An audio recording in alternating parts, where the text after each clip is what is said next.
From MTN News, you're watching Montana This Morning. I'm Mike Dennison in Helena. Coming up, one last look at Montana's pivotal governor's race. Whether you're watching wall to wall or just checking your phone tomorrow night, there are some key events that will signal which way the election is going. Coming up, we'll let you know what to watch for. Just ahead of 6:30 now on this Monday. Chet Lehman, Holly Brantley, Matt Elwell with you here. A beautiful weekend, a beautiful morning. Soak it all in from what you're saying, because it's going to go away. It's going to be a subtle change during the week, but man, by the time you hit the weekend, it's going to be like shutting the door. There you go. Or opening the door. I don't know, however you want to do. Yeah, however. Let the blizzard in. Temperatures into the 20s right now. Teens out toward west. Yellowstone, clear skies for most of us. Beautiful morning. It's hard to get used to the turn your clock back thing. Oh, yes. Beautiful sunrise. Look at that Temperatures sunrise. topping out into the low 60s for today. We got a couple of days of warm temperatures late in the week. A big shift, a mighty shift heading this direction. We'll, of course, break it down for you in just a few minutes. Well, it's just the day before the election. Yeah, but that doesn't mean the candidates are slowing down, and that includes Montana's pivotal race for governor. MTN chief political reporter Mike Dennison takes one last look at the final push and the campaign money that is fueling this contest.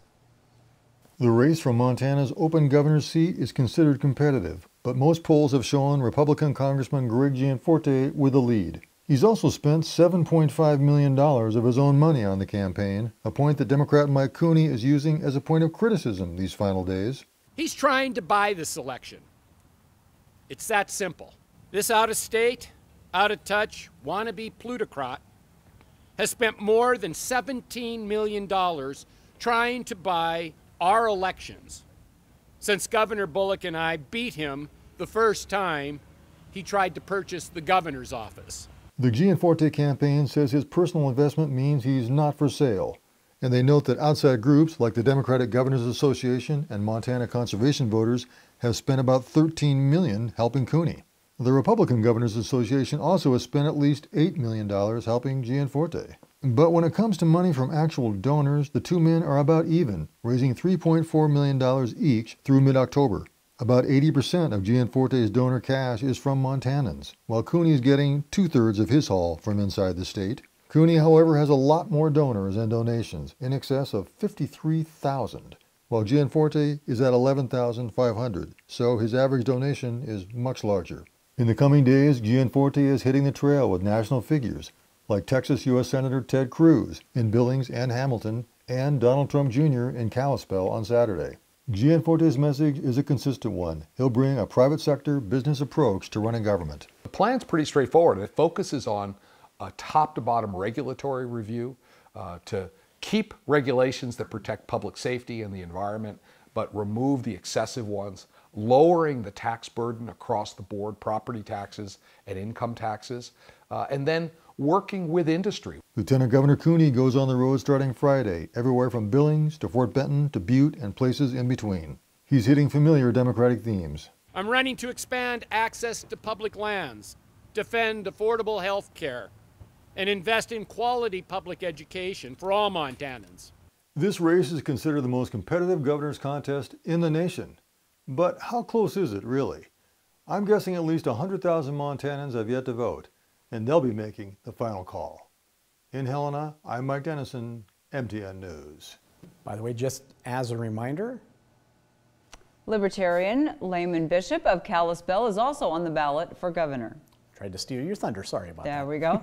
Well, tomorrow night, some will watch every minute of coverage. Others, maybe you'll rely on updates on your phone. Yeah, since there will be a lot of them and a lot of noise, we've asked our political reporter Joe St. George to tell us what's really important to watch for on election night.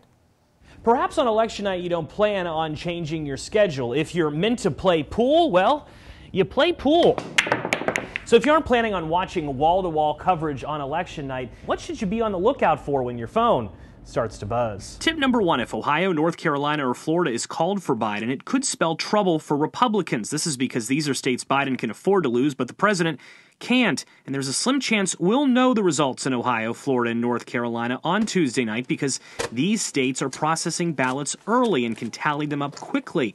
It means potentially an earlier projection. The rules for processing ballots early don't apply in places like Pennsylvania, Wisconsin, and Michigan, which leads us to tip number 2. Networks will be slower than usual to project most states this year. Patrick Murray has consulted with various decision desks over the years and explains why. It's going to be a tough one for any of the networks who are trying to figure out what's going on because we don't know what proportion of the vote is going to be done by mail.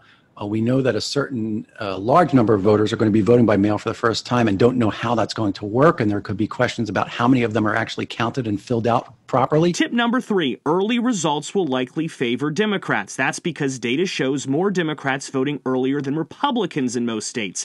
The first batch of results will likely feature early votes, and more Republicans are expected to vote on Election Day. If President Trump wins re-election, it could very well be a come-from-behind win. But the best advice may be to keep your game of pool as scheduled. Because there are so many mail-in ballots this year, it's going to be difficult for election officials to have a result on Election night. In Washington, I'm Joe St. George.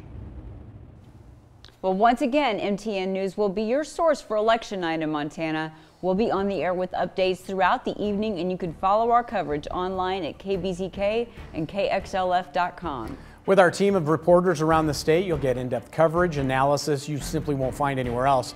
Plus, this year you can also watch with the KBZK or KXLF streaming app, available on any of the streaming apps like Roku, Apple, Fire TV.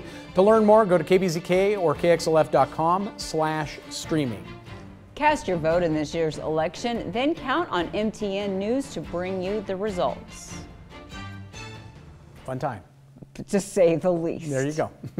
Well, Montana's tight race for U.S. Senate could determine which party has control of the upper house in Washington. Coming up after the break, Republican incumbent Steve Daines and Democrat Steve Bullock speak one-on-one with us about their plans if elected. But first, here's Tony DeCopel with a look at what's coming up at 7 o'clock on CBS This Morning. Hey, good morning. Ahead on CBS This Morning, the candidates make their final push to attract voters with just hours to go before Election Day.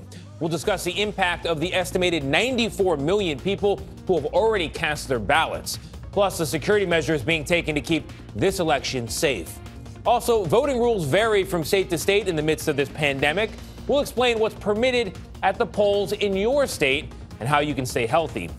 Also, presidential historian Doris Kearns Goodwin joins us. We'll talk about the significance of this year's election compared with past elections and what we can learn from history as we are on our way to becoming it. We'll see you at 7.